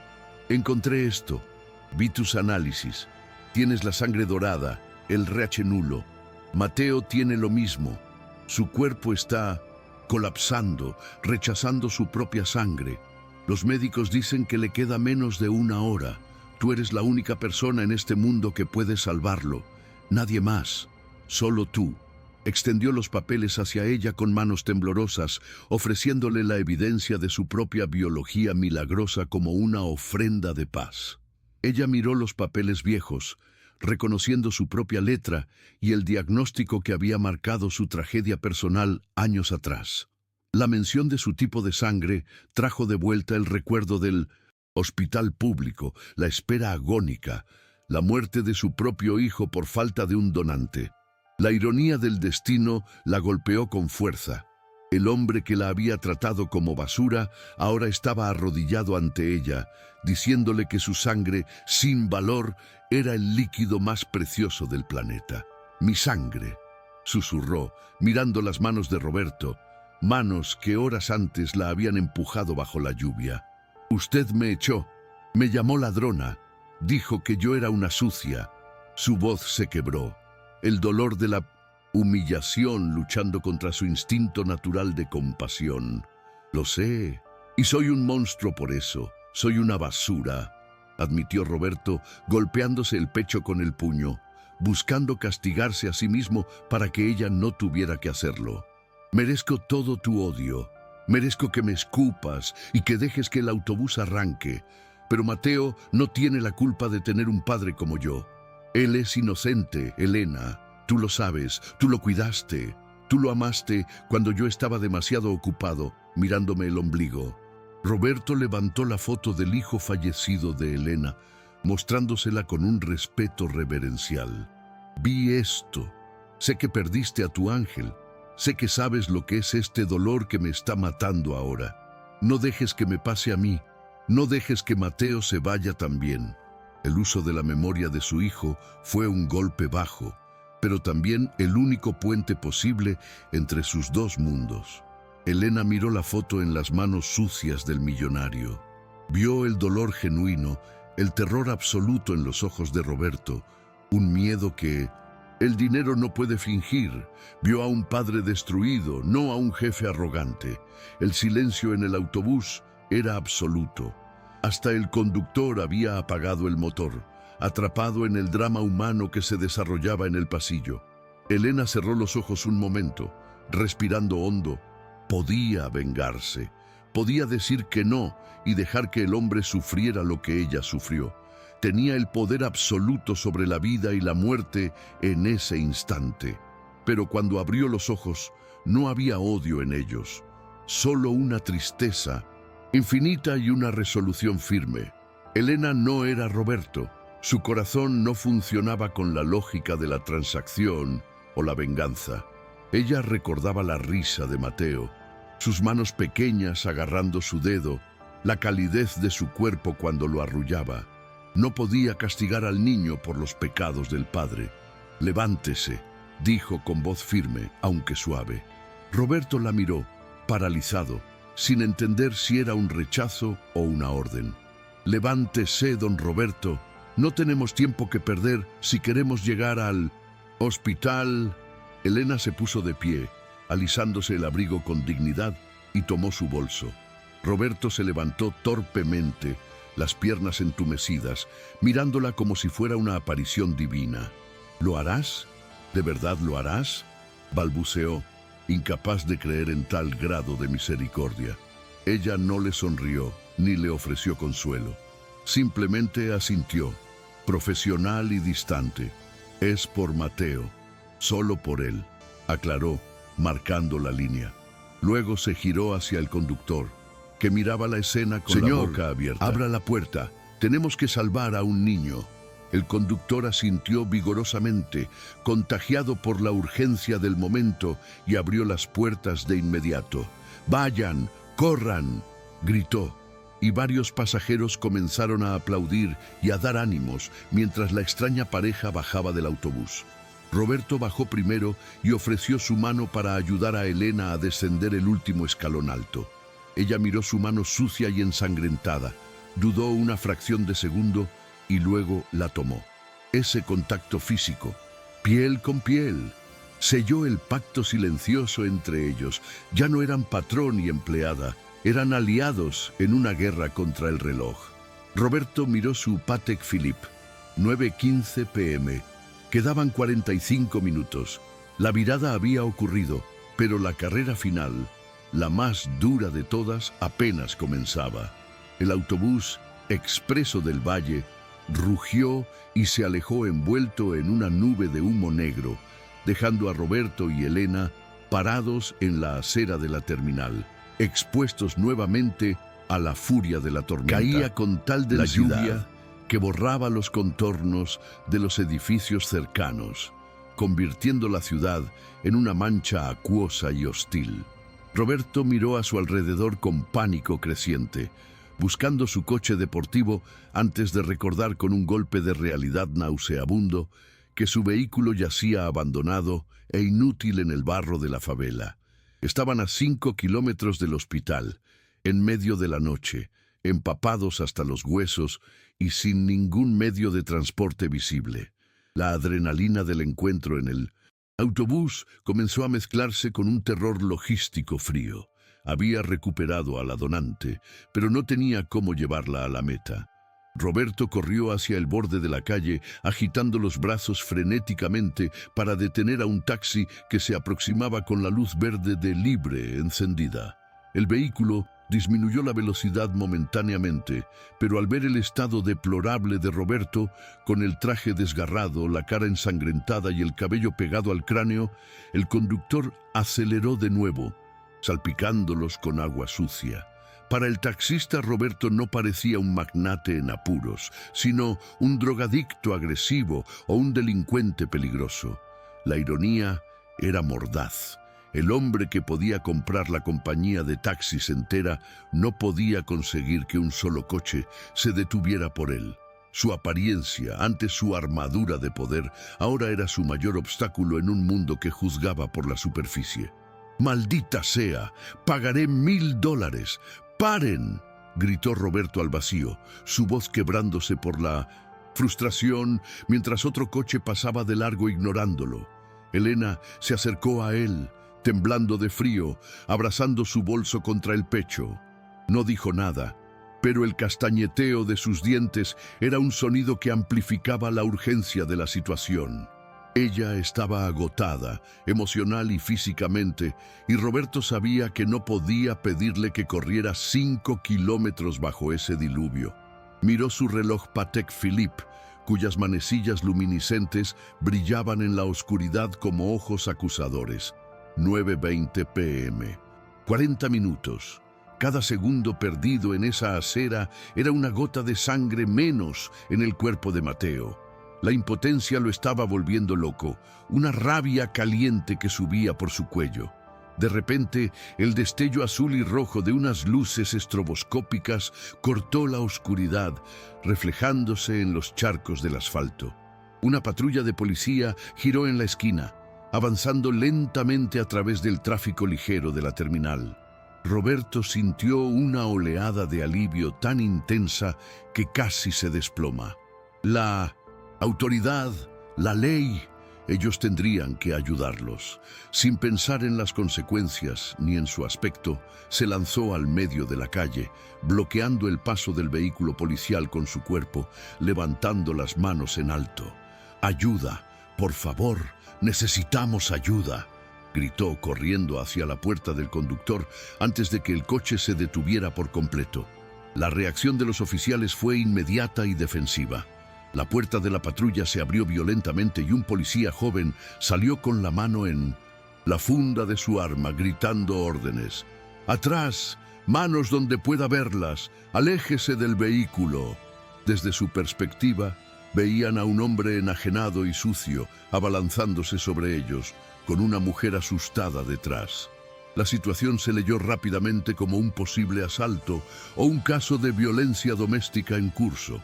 «¿Está molestándola este hombre, señora?», gritó el segundo oficial, apuntando con una linterna táctica directamente a los ojos de Roberto, cegándolo y desorientándolo aún más.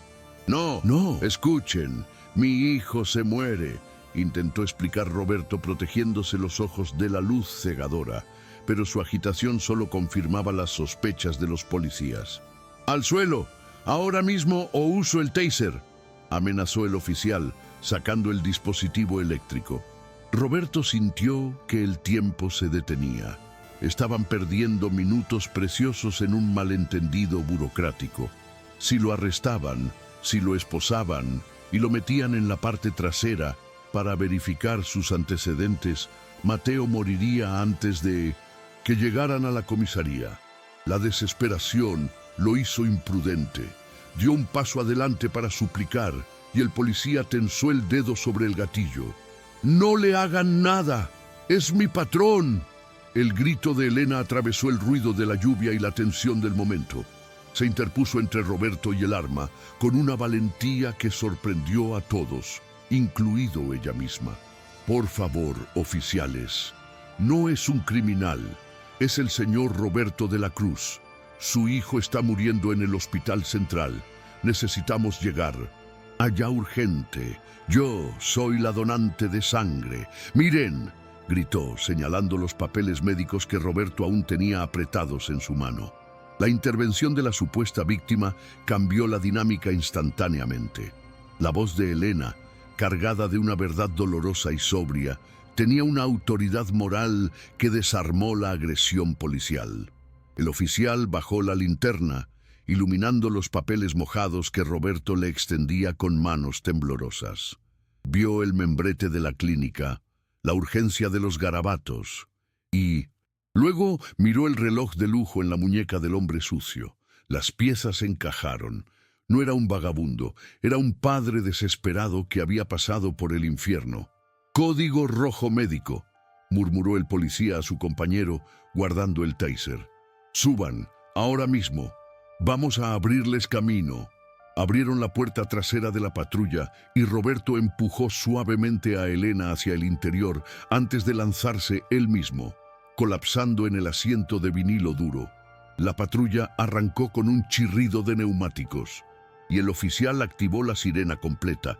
El aullido agudo y penetrante llenó la noche, un sonido que normalmente a Roberto le molestaba, pero que ahora le sonaba como música celestial. El coche aceleró, saltándose el primer semáforo en rojo, zigzagueando entre el tráfico con una agresividad calculada. Roberto se echó hacia atrás, respirando con dificultad, sintiendo cómo el vehículo se sacudía violentamente en cada curva. Miró a Elena a su lado. Ella estaba pálida, agarrada al asidero de la puerta, con los ojos cerrados, mareada por la velocidad y el estrés. «Gracias», susurró Roberto, su voz apenas audible bajo el ruido de la sirena. «Gracias por salvarme ahí fuera». Elena abrió los ojos y lo miró. No había calidez en su mirada, pero tampoco había el odio de antes. Había una resignación compartida, un entendimiento de que estaban unidos por el hilo invisible de la vida de Mateo. «No lo hice por usted», respondió ella suavemente, manteniendo la distancia emocional necesaria para protegerse. «Dígale que vaya más rápido, siento que el tiempo se acaba». Su intuición maternal, aunque biológicamente desconectada, parecía estar sintonizada con el sufrimiento del bebé. El teléfono de Roberto vibró, un zumbido ominoso contra su pierna. Era el doctor Castillo. Roberto contestó, poniendo el altavoz para que el sonido superara el ruido de la sirena. «¿Dónde demonios están?». La voz del médico era puro pánico. «El ritmo cardíaco de Mateo ha bajado a 40 latidos por minuto. Está entrando en fallo cardíaco congestivo. Roberto, si no llegas en 15 minutos, no habrá nada que salvar. Su cuerpo se está apagando». El sonido del monitor cardíaco de fondo en la llamada era lento, espaciadamente aterrador. «Beep, beep. Estamos en una patrulla. A 10 minutos. Preparen todo», gritó Roberto, sintiendo que su propio corazón se detenía en simpatía con el de su hijo. Se inclinó hacia la rejilla que separaba los asientos traseros de los delanteros. «Oficial, más rápido. Se está muriendo. Se muere ya», gritó golpeando el plexiglas. El conductor asintió, su rostro tenso reflejado en el retrovisor, y pisó el acelerador a fondo. El motor del coche policial rugió, forzando los límites de la mecánica en el asfalto mojado. Pero la ciudad tenía otros planes. Al entrar en la avenida principal que conectaba con la zona hospitalaria, se encontraron con un mar de luces rojas traseras. Un accidente múltiple causado por la tormenta había bloqueado 3 de los 4 carriles. El tráfico estaba paralizado. La patrulla intentó avanzar por el arcén, pero estaba bloqueado por un camión averiado. Las sirenas aullaban inútilmente contra una pared de metal y cristal inmóvil. Se detuvieron. El coche quedó atrapado en la jaula de tráfico. Roberto miró por la ventana incrédulo. El destino le estaba poniendo cada prueba concebible. «No podemos pasar, señor», dijo el oficial golpeando el volante con frustración. «Están totalmente bloqueados. Ni siquiera por la acera hay vallas de construcción». Roberto miró hacia adelante. A lo lejos, a través de la lluvia y las luces desenfocadas, se podía ver la silueta blanca del hospital sobre la colina. Estaba a menos de 1 kilómetro. 1 kilómetro de distancia física, pero un abismo insalvable en coche. Miró el reloj. 9:43 p.m. 17 minutos. El monitor en su mente hacía bip, bip.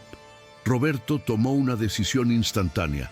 No iba a quedarse sentado viendo cómo su hijo moría a través del parabrisas de un coche de policía estancado.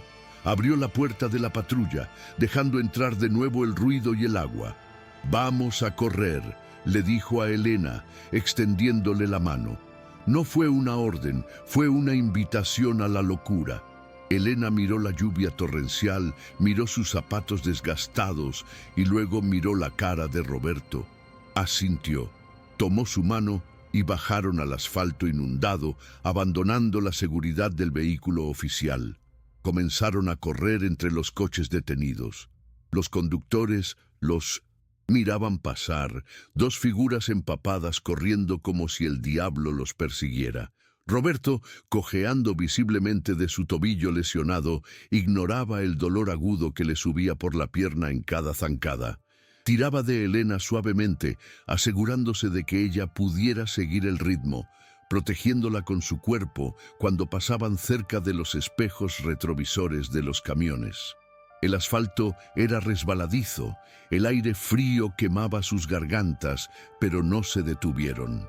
A mitad de camino, Elena tropezó, jadeando, llevándose una mano al costado.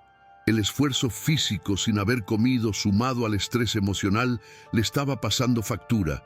No puedo más», gimió, doblándose. Roberto se detuvo en seco. No la dejó caer. La sostuvo por los hombros, mirándola fijamente a los ojos, con la lluvia corriendo por sus rostros mezclada con lágrimas. «Sí puedes. Eres la mujer más fuerte que conozco. Lo hiciste sola toda tu vida. Haz esto conmigo ahora», le gritó, intentando transmitirle su propia fuerza vital. «Es por él. Solo 500 metros más, Elena. Por favor». Las palabras de Roberto, reconociendo por primera vez la fortaleza de ella en lugar de su servidumbre, actuaron como un bálsamo y un estimulante. Elena respiró hondo, tragando aire y agua, y enderezó la espalda. Pensó en su propio hijo, en cómo hubiera corrido hasta el fin del mundo por él. «Vamos», dijo ella, y esta vez fue ella quien tiró de la mano de él. Reanudaron la carrera, más lentos ahora, pero implacables, moviéndose con una sincronía nacida de la desesperación absoluta. La entrada de emergencias del hospital apareció frente a ellos como las puertas del cielo, brillante y blanca. Subieron la rampa de ambulancias, sus pasos chapoteando pesadamente. Roberto sentía que sus pulmones iban a estallar. Su visión se nublaba por el esfuerzo, pero no soltó la mano de Elena. Irrumpieron a través de las puertas automáticas de cristal, trayendo consigo una ráfaga de viento y lluvia al interior, estéril y climatizado del lobby. El silencio repentino del hospital, comparado con el caos de afuera, fue ensordecedor. Las enfermeras de recepción se pusieron de pie, alarmadas al ver entrar a ese par de espectros goteantes. Roberto no se detuvo a dar explicaciones. Arrastró a Elena hacia los ascensores, golpeando el botón de llamada repetidamente, dejando manchas de sangre y barro en el panel inmaculado. «Vamos, vamos, maldita sea», gritó al metal cerrado. Las puertas del ascensor se abrieron con una lentitud exasperante.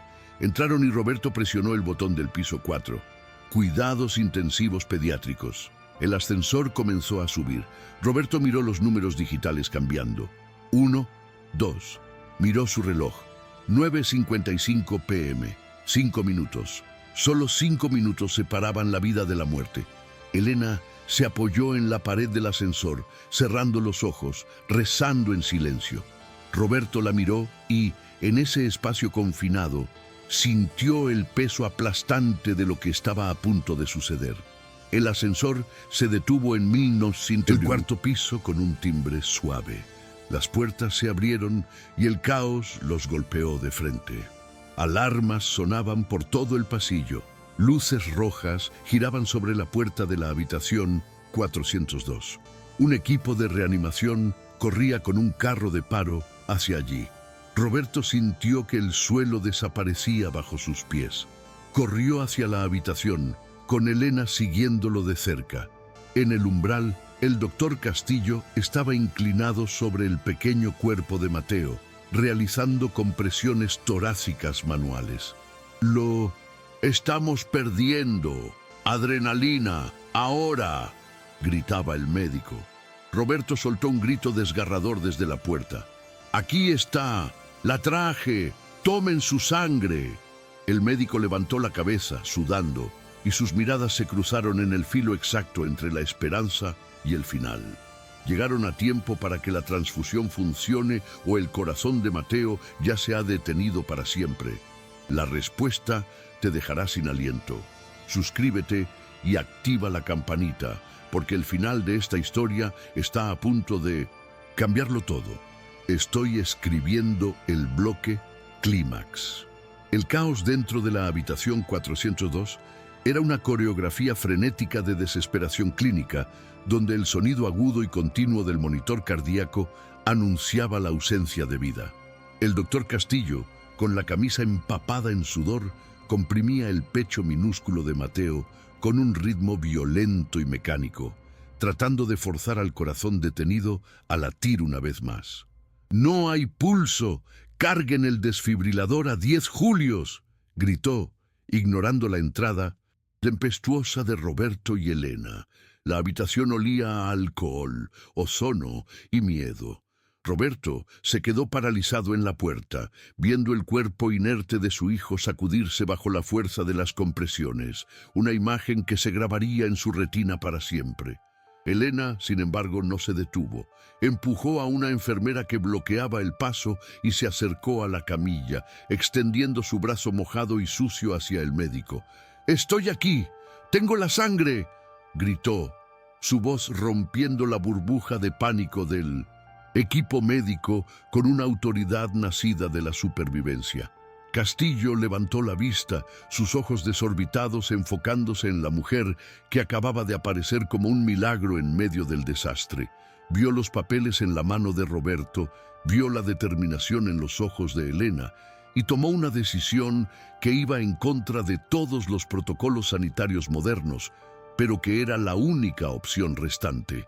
«Detengan la reanimación, preparen un acceso venoso central ahora mismo», ordenó, tirando el desfibrilador a un lado. «No hay tiempo para filtrar, no hay tiempo para bolsas. Haremos una transfusión directa, brazo a brazo. Es arriesgado, es una locura, pero es lo único que nos queda».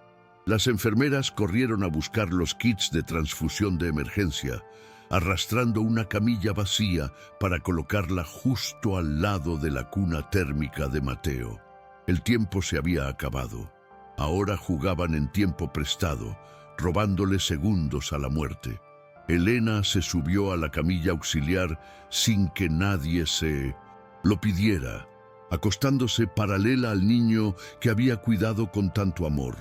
Su ropa barata y empapada de lluvia contrastaba brutalmente con las sábanas blancas y estériles del hospital, manchándolas de lodo y agua gris. No le importó. Se arremangó la manga de su abrigo, exponiendo un brazo delgado y pálido, marcado por venas azules que ahora eran las autopistas de la salvación. Una enfermera limpió la zona con betadine, el líquido naranja pintando su piel, mientras el doctor Castillo insertaba una aguja gruesa en su vena con precisión quirúrgica. Elena hizo una mueca de dolor, pero no emitió ningún sonido.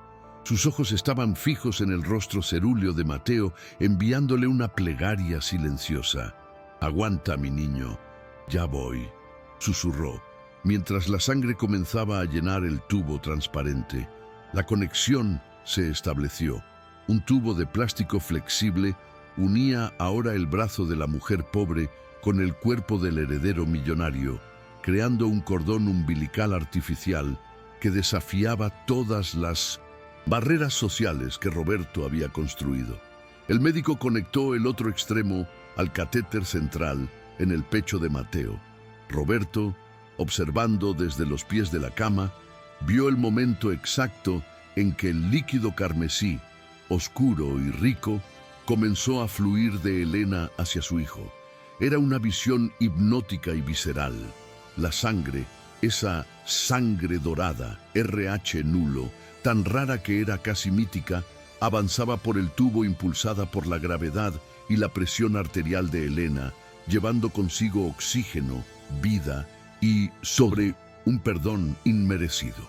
El silencio cayó sobre la sala, roto solo por el zumbido de las máquinas, mientras todos contenían la respiración, esperando el milagro o el final.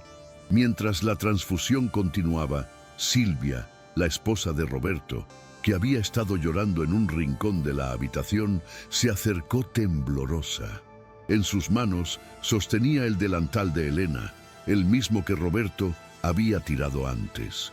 Lo había recogido del suelo de la cocina horas atrás y había encontrado algo en el bolsillo, algo que el pánico le había impedido mostrar hasta ahora. Roberto sollozó tirando de la manga de su esposo, obligándolo a apartar la vista de la sangre. Le puso en la mano un pequeño trozo de papel arrugado, una nota escrita con la letra redonda y cuidadosa de Elena. Roberto la tomó, sus dedos manchados de barro tocando el papel limpio. Leyó las palabras a través de sus lágrimas y sintió cómo el suelo se abría bajo sus pies para tragarlo entero. La nota decía: «Señor Roberto, vi que la correa metálica del reloj le hizo un rasguño al bebé en la cuna. Lo tomé para pulirle el borde afilado y que usted pudiera usarlo en la fiesta sin lastimar a Mateo. Lo dejé en mi bolsillo para que no se perdiera mientras limpiaba. Con respeto, Elena». La verdad, simple y devastadora, golpeó a Roberto con la fuerza de una sentencia de muerte moral. No hubo robo, nunca hubo malicia. Solo hubo cuidado, un intento humilde de proteger a su hijo de un rasguño, un acto de servicio que él había retorcido con su paranoia y arrogancia hasta convertirlo en un crimen. Miró a Elena, que yacía allí dando su propia sangre, y se dio cuenta de que había intentado destruir a la única persona que realmente velaba por los intereses de su familia. La culpa fue tan intensa que tuvo que agarrarse a la barandilla de la cama para no caer. De repente, una alarma diferente comenzó a sonar. No era la de Mateo, sino la de Elena. El monitor que controlaba sus signos vitales empezó a parpadear en rojo. «La presión de la donante está cayendo», gritó una enfermera. «Está en 80/50 y bajando. Está entrando en shock hipovolémico». Elena, debilitada por el estrés, la falta de comida, la carrera bajo la lluvia y ahora la pérdida rápida de sangre, estaba colapsando. Su rostro se volvió tan blanco como las sábanas y sus ojos comenzaron a cerrarse. Su cuerpo, ya al límite, no podía soportar la velocidad de la extracción necesaria para salvar al bebé. El doctor Castillo miró los monitores, atrapado en un dilema ético imposible. «Tenemos que parar. La vamos a matar si seguimos a este ritmo», gritó el médico poniendo la mano sobre la llave de paso del tubo. «¡No!». El susurro de Elena fue débil pero imperativo. Abrió los ojos con esfuerzo, luchando contra la niebla de la inconsciencia. «No pare hasta que él despierte». Su voz era un hilo, pero su voluntad era de acero. Miró a Roberto. Sus miradas se cruzaron sobre el cuerpo del niño. En los ojos de ella no había súplica, sino una orden. Ella estaba dispuesta a cambiarse por el niño. Estaba dispuesta a completar el sacrificio que no pudo hacer por su propio hijo años atrás.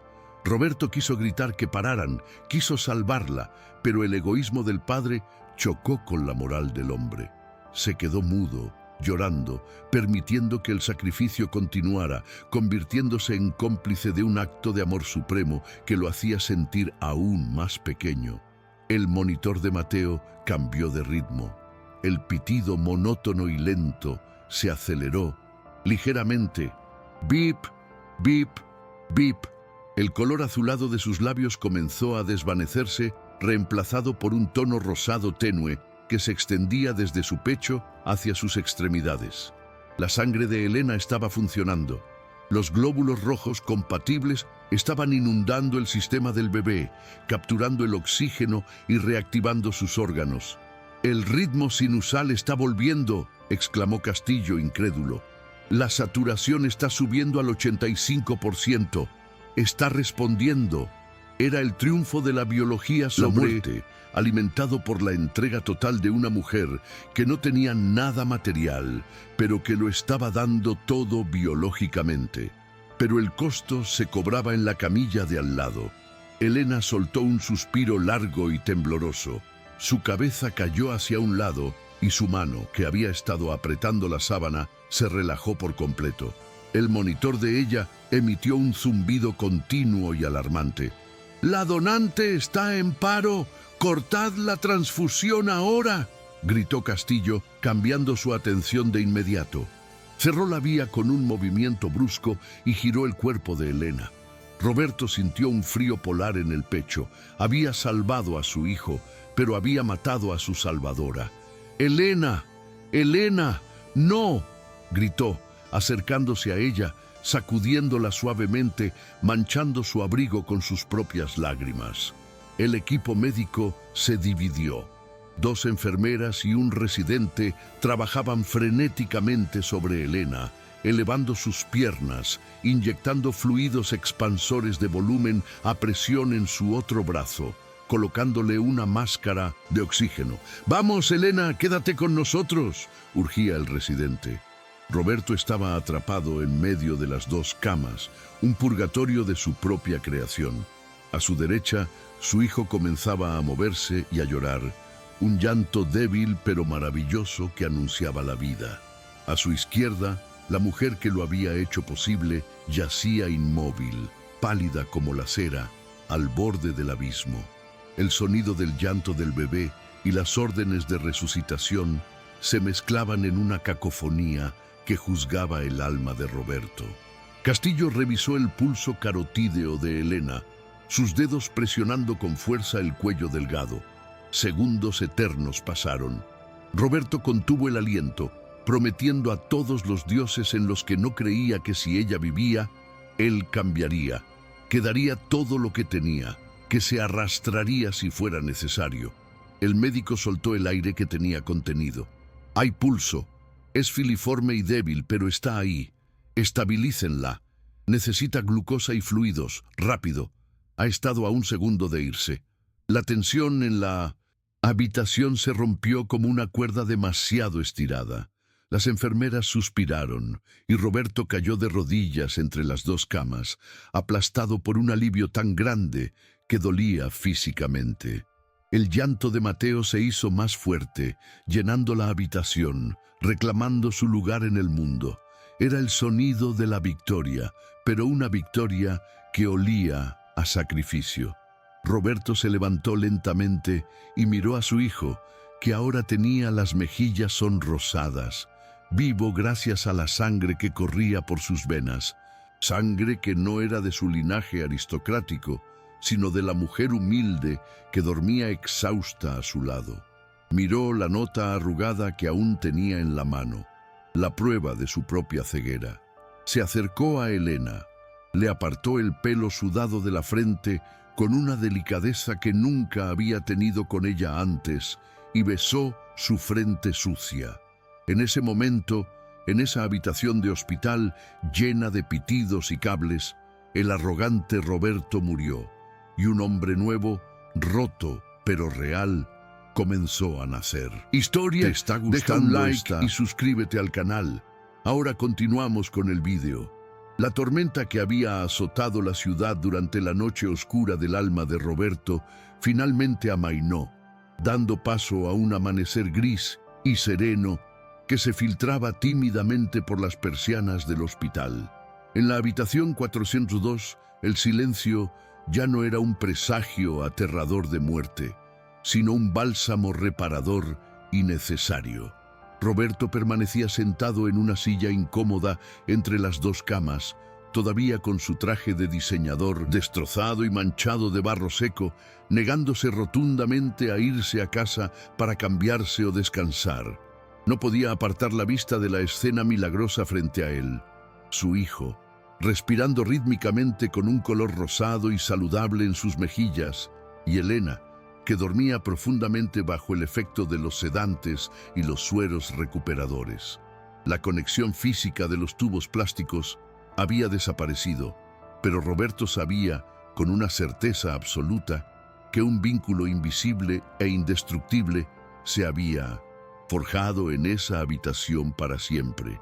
La sangre de esa mujer, a la que había despreciado y humillado por su origen humilde, ahora bombeaba vida y fuerza en el corazón de su heredero, reescribiendo el código genético de su familia con una lección de humildad imborrable.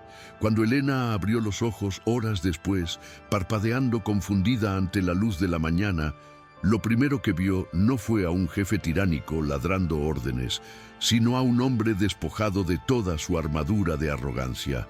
Roberto se inclinó hacia ella rápidamente, no con la altivez de quien paga un salario, sino con la reverencia absoluta de quien visita un santuario sagrado. «Él está bien, gracias a ti, está perfecto», susurró Roberto, con la voz ronca y quebrada por el llanto acumulado de la noche. Elena giró la cabeza débilmente y vio a Mateo durmiendo plácidamente en su cuna. Una sonrisa genuina, aunque agotada, iluminó su rostro. Una sonrisa que valía más que todas las acciones de la empresa farmacéutica de Roberto. Él tomó la mano áspera de Elena entre las suyas, sintiendo los callos del trabajo duro que antes le repugnaban y que ahora veneraba, y apoyó su frente en ella en un gesto de sumisión total. «Perdóname, Elena, leí la nota, sé lo del reloj, sé todo. Fui un ciego y un estúpido, nunca podré pagar lo que hiciste anoche, ni aunque te diera mi fortuna entera». El doctor Castillo entró en la habitación minutos después, con una expresión de fatiga satisfecha, revisando los monitores y el historial clínico una última vez. «Es un milagro médico, Roberto.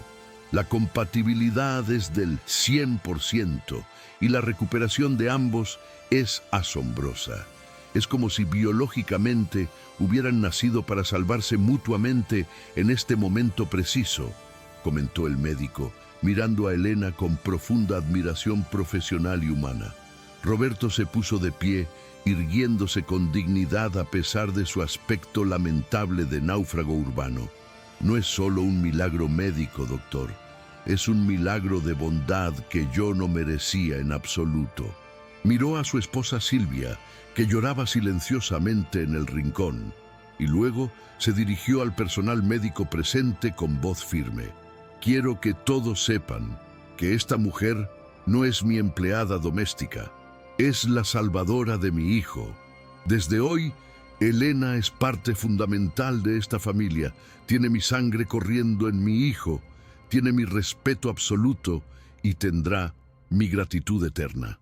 Fue una declaración pública que borraba las jerarquías sociales, elevando a la mujer marginada al lugar de honor que siempre debió ocupar por derecho propio.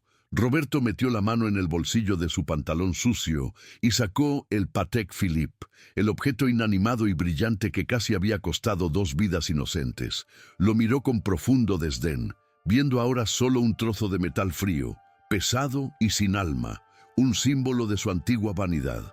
«¿Por esto?», murmuró con amargura, mostrando el reloj a la habitación. «Casi pierdo todo lo que realmente importa por un pedazo de oro y engranajes».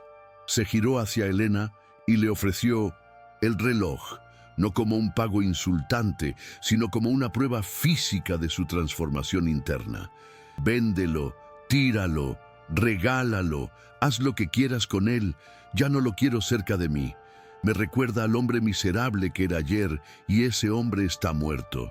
Elena, aún débil, negó con la cabeza suavemente, rechazando el objeto de lujo con una dignidad tranquila que llenó la habitación. «No necesito su reloj, don Roberto, nunca lo necesité. Solo necesitaba que me creyera y me tratara como a una persona. La confianza y el respeto valen más que todo el oro de su caja fuerte». Esa respuesta terminó de romper la última barrera defensiva de Roberto, enseñándole finalmente que hay valores supremos que su chequera nunca podría comprar. 3 días después, la salida del hospital fue una escena diametralmente opuesta a la llegada frenética y mortal de aquella noche de tormenta. No hubo carreras desesperadas, ni gritos de pánico, ni lluvia torrencial. El sol brillaba alto y claro sobre la ciudad. Un coche nuevo y espacioso esperaba en la entrada principal, pero esta vez Roberto no corrió egoístamente al asiento del conductor para tomar el control. Con Mateo seguro y feliz en brazos de Silvia, Roberto esperó pacientemente a que Elena saliera en una silla de ruedas empujada por una enfermera sonriente. Él mismo abrió la puerta trasera del vehículo de lujo, ofreciéndole la mano para ayudarla a subir con una gentileza y un cuidado exquisitos, tratándola como a una reina. Los paparazzis y curiosos que solían rodearlo esperaban una declaración sobre sus negocios o la crisis, pero él los ignoró por completo, centrando toda su atención y energía en acomodar a Elena para que estuviera cómoda. «A casa», dijo al chofer con una sonrisa serena. Y por primera vez en su vida, cuando Roberto dijo «casa», no se refería a la mansión fría de mármol y estatus, sino a un lugar que ahora tenía calor humano real, gracias a la mujer sentada a su lado. Pasaron los meses y la vida en la mansión de la Nina. Colina cambió radicalmente, transformándose de un museo estéril a un verdadero hogar. Elena ya no vestía uniforme ni entraba por la puerta de servicio. Ahora ocupaba una habitación de invitados principal y era tratada como la hermana que la vida les había regalado. Roberto cumplió su palabra, no con dinero fácil para silenciar su conciencia, sino con integración real y acciones concretas. Financió una fundación médica en nombre del hijo fallecido de Elena para ayudar a niños pobres con enfermedades sanguíneas raras, dándole al dolor antiguo de ella un propósito sanador y trascendente. En el primer cumpleaños de Mateo, fue Elena quien lo sostuvo en brazos para soplar la vela del pastel, nombrada oficialmente su madrina ante todos los amigos de la alta sociedad.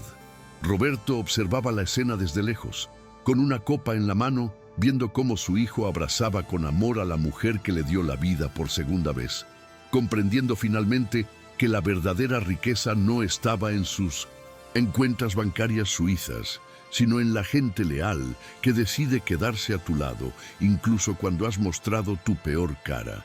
La vida, con sus giros crueles y maravillosos, le había enseñado a Roberto la lección más dura de la forma más dolorosa posible. Nadie es tan rico y poderoso como para no necesitar ayuda algún día, ni nadie es tan pobre como para no tener nada valioso que dar. El magnate que creía ser el dueño del universo descubrió que su posesión más valiosa, la vida de su hijo, dependía de la sangre de una mujer a la que él consideraba invisible. Mirando su muñeca, ahora desnuda sin el peso del reloj ostentoso que marcó el inicio de su redención, Roberto sonrió con una paz interior que nunca antes había conocido. Había aprendido que el tiempo no se mide en los tic-tacs precisos de un mecanismo suizo de lujo, sino en los latidos del corazón de quienes amamos y protegemos. Y mientras Mateo reía feliz en los brazos seguros de Elena, Roberto supo en el fondo de su alma que había ganado la única negociación que realmente importaba. Había sacrificado su orgullo para ganar una segunda oportunidad, y esa fue, sin duda alguna, la mejor inversión de toda su vida. La historia de hoy nos enseña que el orgullo puede hacernos ciegos ante el valor de las personas y que la vida da muchas vueltas. Aquel a quien hoy humillas podría ser el único que te salve mañana. Sé humilde, sé amable y nunca juzgues a nadie por su apariencia o su bolsillo, porque el verdadero valor de un ser humano se lleva en la sangre y en el corazón. Gracias por ver este video. Si esta historia tocó tu corazón, compártela con alguien que necesite verla hoy y no olvides suscribirte para más historias que inspiran el alma. Nos vemos en la próxima.